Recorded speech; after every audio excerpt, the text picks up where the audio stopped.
This is EDC Layman. This is going to be my first knife review, and it will be covering the Spyderco Manix 2 in CPM S110v in G10 with skeletonized liners. This knife retails for about anywhere between $180 to, I've seen it up to $260 overall. There are versions that you can purchase that have different or alternate steels, including S30v, which I believe is a little bit cheaper. You might be able to find that somewhere between $130 and $150. But I particularly wanted this knife, as I have a number of knives already in S30v, and the additional edge retention was attractive to me. So for a size comparison, here it is against the Paramilitary 2, or PM2. This is the Spyderco Dragonfly. This is an H1 version serrated that has a little bit of disgusting stuff on it from fishing. This is my kayak fishing knife go-to. And here's a comparison against the Osborne 940-2. So a little bit of a larger knife, a little bit heavier, but overall an amazing piece. And for anybody that isn't familiar with those particular models, this is a comparison versus a $20 bill. So yeah, it's just something to keep in mind in terms of a frame of reference. This knife is a lot of fun in terms of fidget factor. You can Spidey flick it. There's a number of different fun ways you can open it. And it's just very satisfying overall. Lockup is rock solid. Its blade centering is spot on in terms of fit and finish. Great ergonomics. And it uses Spyderco's proprietary ball bearing lock. If you'd like to read up on that, go ahead. There's plenty that you can dive into that. And honestly, this is just meant to be a kind of a layman's overall view of, hey, I like knives. I want to collect some more knives. Why do you recommend this one? So again, S110V's edge retention has been awesome. I bought this knife at least 1.5 years ago. I've only stropped it thus far, and it still goes through cardboard like it's literally nothing, except for that strange piece.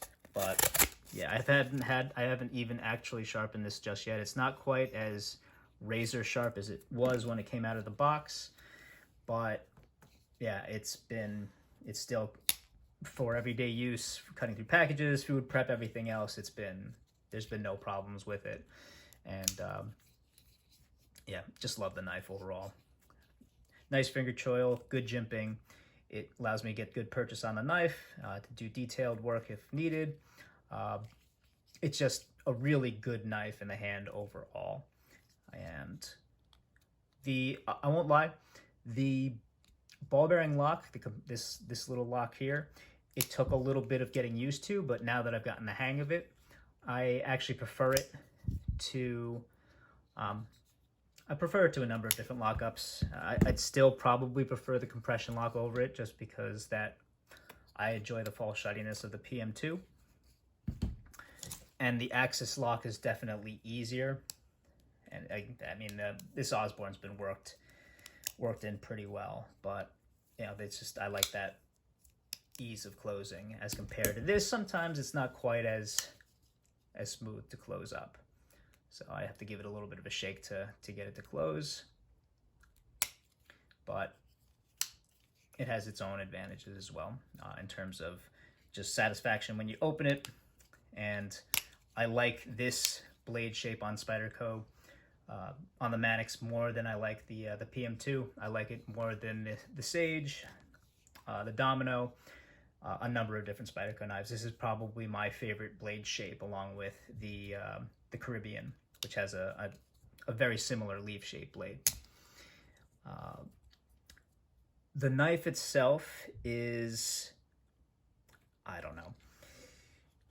I would say that it's my third favorite. It's in my top 3 for sure, and I would often say that this is my favorite knife overall.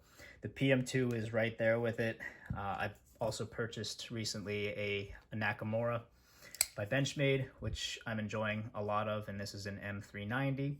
So it